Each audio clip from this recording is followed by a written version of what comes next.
Vamos con información de la economía. El índice de precios al consumidor, el IPC, cayó 0,1% en junio, según informó esta mañana el Instituto Nacional de Estadísticas. De esta manera, la inflación en los últimos 12 meses llegó a 4,2%. Para profundizar en estas cifras, analizar el actual escenario económico de nuestro país, nos acompaña el coordinador macroeconómico de Clapes UC, Germán González. Germán, bienvenido a Canal 24 Horas. ¿Cómo te va? Hola Andrés, ¿cómo estás? Muy buenos días y gracias por la invitación. Germán, ¿cómo analizas tú este 0,1% de caída del IPC menos 0,1 para ser más exacto? La primera caída, por lo menos, o IPC negativo en el 2024. ¿Un número esperado? ¿Cuál es el análisis que haces de este número?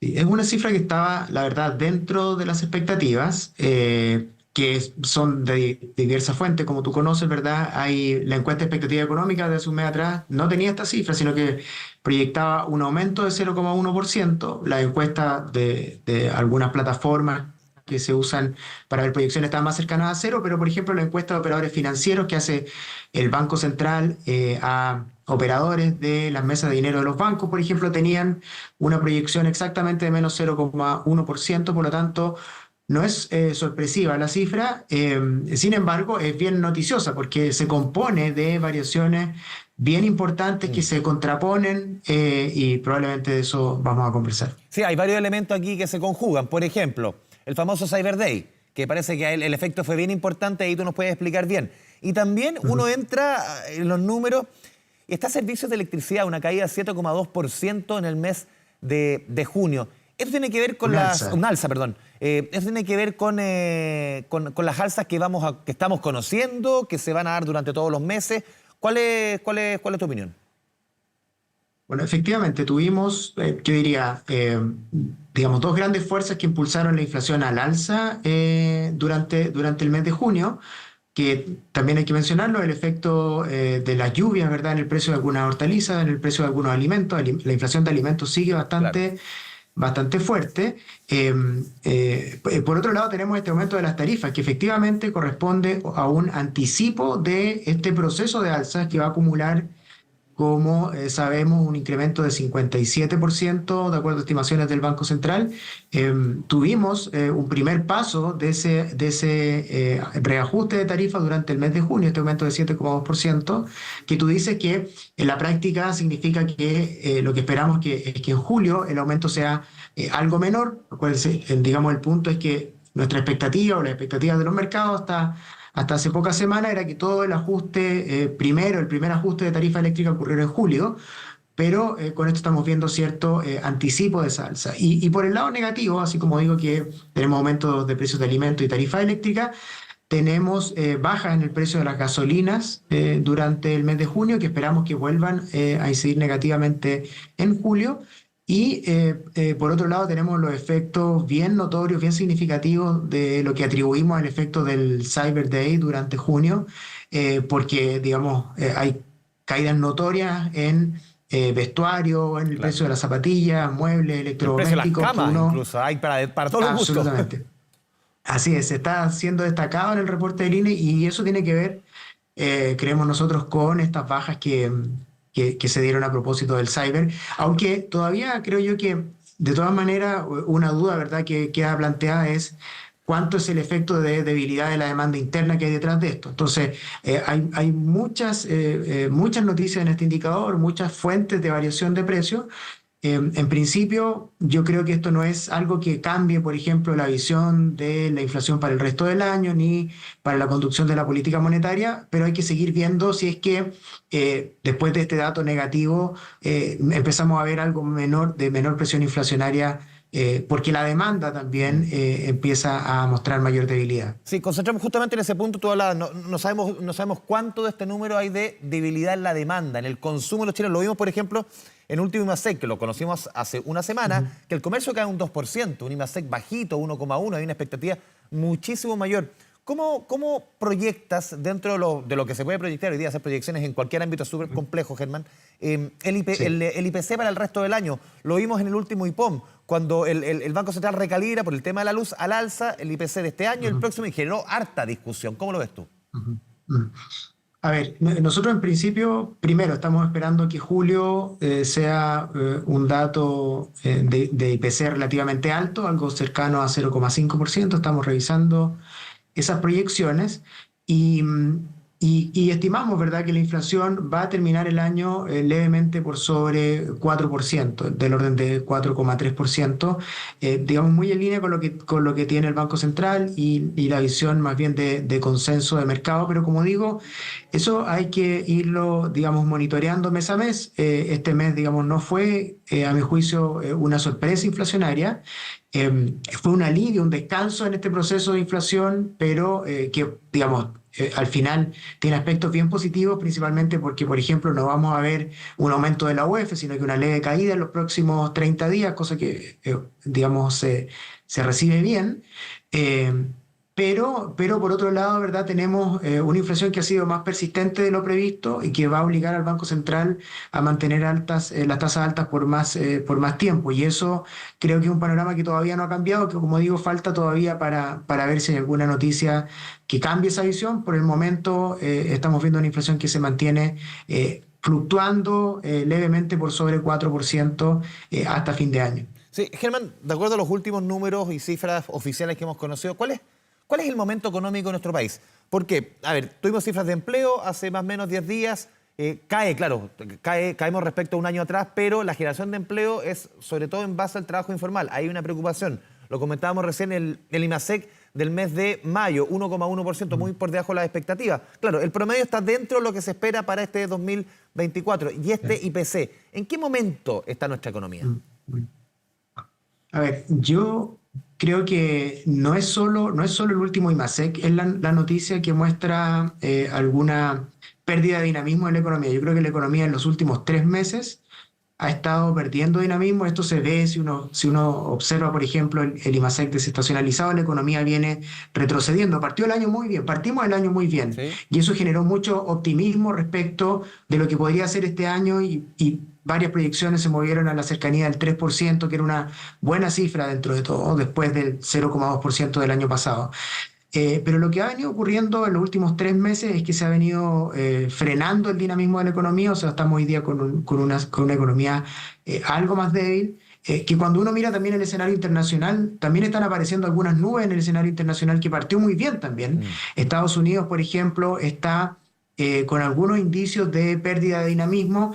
Lo que estamos viendo es que la política monetaria en Estados Unidos y también en Chile está empezando a generar un freno sobre la actividad económica que es relativamente importante y, digamos, creo que no es necesario generar ningún tipo de alarma ni pesimismo sobre la economía chilena, pero lo que estamos viendo es que las proyecciones que hace poco tiempo atrás estaban cercanas al 3%, hoy día hacen pensar que es más razonable que la economía crezca del orden de 2,5%. O sea, nos estamos moviendo en esa dirección y cuando uno piensa en cómo han venido evolucionando las proyecciones de crecimiento para la economía chilena, tuvimos varios meses de correcciones al alza, ¿verdad? Que partieron a fines del año pasado con una proyección de crecimiento del orden de 1,6, 1,7%.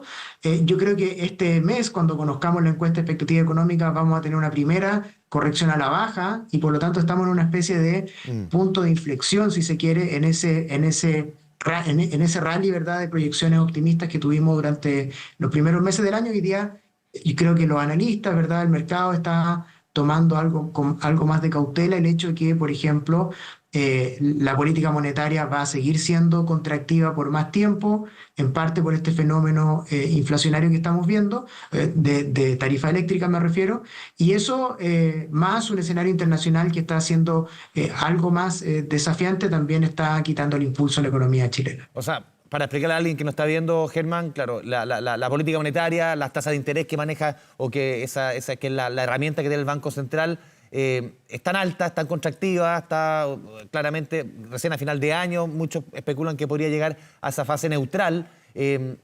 No es tan sencillo como llegar y bajar la tasa. O sea, claro, uno va a decir, ¿pero por qué no bajar la tasa? Muy sencillo. También están las presiones inflacionarias y otros elementos para considerar, ¿no? Sí, sí. No, absolutamente. Lo que pasa es que la inflación es muy dañina, ¿cierto? Es muy dañina para los hogares. Los hogares lo vivimos con mucha claridad. El 2022, cuando la inflación llegó a 14%, la pérdida de poder adquisitivo, el impacto que significa mes a mes el ajuste de la unidad de fomento como consecuencia de la inflación, eso golpea muy fuerte a los hogares. Y el Banco Central tiene como principal tarea la estabilidad de precios. Y por lo tanto en esa tarea está el Banco Central y están los bancos centrales en el mundo lidiando con esa tarea. La inflación ha bajado mucho desde los máximos, ¿verdad? Pero todavía falta por llevar la inflación a la meta de los bancos centrales y eso va a requerir que las tasas se mantengan altas por algún tiempo mayor a lo esperado. Y eso en el fondo lo hace el Banco Central buscando, ¿verdad?, que la inflación sea baja y estable, que es un gran activo de nuestra economía, que ha costado años construirlo y que ahora se ve desafiado, ¿verdad?, por una serie de shocks que hemos tenido en el último tiempo. Y creo que en el fondo hace bien el Banco Central con mantener ese compromiso con la estabilidad de precios, porque al final los beneficiados somos los hogares. Déjame darte Sí. un dato respecto de algunas mediciones adicionales que hacemos en CLAP EUC que pueden ser interesantes, porque si bien el IPC total fue menos 0,1% en junio, nosotros construimos indicadores alternativos para enfocarnos en el costo de vida de los hogares más vulnerables, del primer quintil de ingresos y de los adultos mayores más vulnerables. Y lo que uno observa ahí es que en junio el aumento, digamos, el costo de vida en lugar de bajar subió 0,2% en el caso del primer quintil y 0,3% en el caso de los adultos mayores vulnerables. Y eso tiene directa relación con algo que probablemente quienes nos ven es lo que se percibe, ¿verdad? Porque los precios de los alimentos subiendo, las tarifas eléctricas subiendo, son, digamos, cosas que llegan directamente a el consumo básico de los hogares, ¿verdad? Entonces, por ejemplo, bajó el precio de las zapatillas en este IPC, bajó el precio de algunos muebles, algunos Mm. electrodomésticos, Pero del, son bienes, del, no son del, complementarios, no son necesarios. Exacto. Entonces, por eso, digamos, tengo la impresión que probablemente quienes nos escuchan pueden sentir, ¿verdad?, como una desconexión entre este Claro. menos 0,1 en el IPC de junio y lo que perciben. Porque claro, cuando uno pondera, ¿verdad?, por lo que consume, especialmente los hogares de menores ingresos, como te decía, o los adultos mayores vulnerables, hay una presión de precios que es algo mayor, los alimentos siguen subiendo, las tarifas eléctricas, como decíamos, y algunos servicios básicos esenciales que se reajustan con las tarifas eléctricas, por ejemplo, el tema de los gastos comunes, son cosas que llegan al consumo básico de los hogares y por eso puede ser que la percepción inflacionaria sea incluso mayor que lo que muestran las cifras oficiales, que son para un promedio de la economía, para una canasta de consumo representativa de los hogares. Sí, Germán, en esta conversación se ha cruzado mucho el tema de las tarifas eléctricas. ¿Cómo ves tú cómo se ha llevado esta discusión? Claro, se ha comentado mucho sobre el congelamiento, lo que significó, el costo. Se tramitó este año un proyecto en el Congreso, se aprobó un proyecto en el Congreso, pero estamos en lo que estamos. Claro, muchos, incluso algunos parlamentarios, uno ve casi desconociendo lo que se tramitó en el Congreso. ¿Cómo ves tú el nivel de la discusión en un tema que no es baladí, que no es menor, que es el tema de las inversiones en electricidad? No son inversiones que son de un año para otro, son inversiones más a largo plazo. ¿Y cómo puede estar mirando un inversionista esta discusión, más allá del dolor que trae para la cuenta de nosotros, de muchos usuarios? Pero un inversionista, tomando un tema que es tan delicado como las inversiones en electricidad, ¿cómo están mirando quizás esta discusión, mirándolo quizás proyectándolo hacia el futuro, el tema de inversión? A ver, mirado desde ese punto de vista, esta es una discusión bastante compleja, ¿verdad? Pero Sí. mirado desde ese punto de vista, lo primero, digamos, que uno debiera buscar es sincerar los precios, ¿verdad? Que los precios en general de los productos, pero en este caso de las tarifas eléctricas, reflejen adecuadamente, digamos, los costos de producción de ese bien o de ese servicio. Es decir, creo que estamos, digamos, muy cerca de caer en una situación bien compleja de, eh, de introducir una serie de subsidios a la economía o de fijar tarifas que es bien dañina, ¿cierto? Nosotros lo hemos visto en otros países de la región como, tal cual tú lo mencionas, esto puede generar, o sea, tiene el riesgo de generar un desincentivo a la inversión, por ejemplo, el hecho de que los precios no reflejen las condiciones de mercado. Ciertamente, como tú también señalas, esto es bien dañino para los hogares, o sea, tener un reajuste de casi 60% de las tarifas digamos, se siente muy fuerte en el bolsillo de los hogares. Los subsidios efectivamente ayudan, ¿verdad? Pero hay costos alternativos, ¿cierto? Los recursos del gobierno son siempre escasos y tiene el gobierno en general o el Estado que decidir en qué gasta esos recursos, ¿verdad? Y debiéramos preguntarnos si es que la prioridad tiene que ser, por ejemplo, reducir las listas de espera, tiene que ser mejorar la educación, o tiene que ir a las pensiones, o tiene que ir a los subsidios eléctricos. Todas son demandas completamente razonables, ¿verdad?, que aquejan a los hogares, pero podríamos haber evitado caer en esta discusión, creo yo, si es que se hubiese sincerado antes el aumento de las tarifas eléctricas. Creo que el gran problema es haber postergado por tanto tiempo este reajuste porque se acumuló mucho, ¿verdad? Durante los últimos años se acumularon alzas que no se traspasaron, una deuda con las empresas eléctricas que, como sabemos, llega a $6.000 millones. Y la consecuencia es que cada vez se fue haciendo más Claro. difícil hacer este reajuste. Yo creo que faltaron antecedentes, o sea, faltó urgencia en esta discusión. Esto debió haberse dado con mucho más claridad el año 2022, quizás por razones políticas no se produjo. Yo sí creo que el año 2019 era imposible haber hecho este reajuste y comprendo la postergación que se hizo en ese momento en medio del estallido social. Pero no había razones para sostenerlo por más tiempo y yo creo que hoy día estamos pagando esas consecuencias. Como digo, es necesario que se sinceren los precios, es importante que se apoye a los sectores más rezagados, de menores ingresos, pero tenemos que ser muy cuidadosos con las señales que se da Claro. tanto a la inversión, ¿verdad?, como también a los hogares. Sí, unas señales por último, Germán. Ayer una interesante entrevista en el diario El País de España al economista Óscar Landerreche, quien decía, aquí como que nadie se salva. Aquí en todo este tema del congelamiento, derechas, izquierda, el centro, aquí todos aprobaron esto. Hay un tema también del problema del sistema político. Totalmente que, digamos, las discusiones en el Congreso es importante que se den con toda la información disponible, que los parlamentarios también escuchen, digamos, a los técnicos que tengan, que se den los debates con el tiempo necesario. Porque fíjate, Andrés, que un tema interesante es que ahora vamos a discutir, ¿verdad?, cómo financiar los subsidios, ¿verdad? Que es una discusión importante porque básicamente si queremos subsidiar tenemos que tener los ingresos Claro. necesarios para eso. Pero en la práctica eso va a significar aprobar de forma acelerada una reforma tributaria, una mini reforma tributaria, porque estamos hablando de qué impuestos subir. Y por lo tanto vamos a estar contra el tiempo aprobando cambios al sistema tributario, como se hizo en su momento, y esto para no, digamos, culpar a ningún gobierno en particular, por ejemplo, una reforma tributaria para financiar la PGU. Entonces, sabemos que cuando hay reformas tributarias formales nos demoramos años, ¿verdad? Y no llegamos a acuerdo, etcétera. Pero cuando se producen urgencias, rápidamente se cambian impuestos. En este caso se quiere cambiar el impuesto a las emisiones de carbón, por ejemplo, o hacer algo con el IVA de las boletas.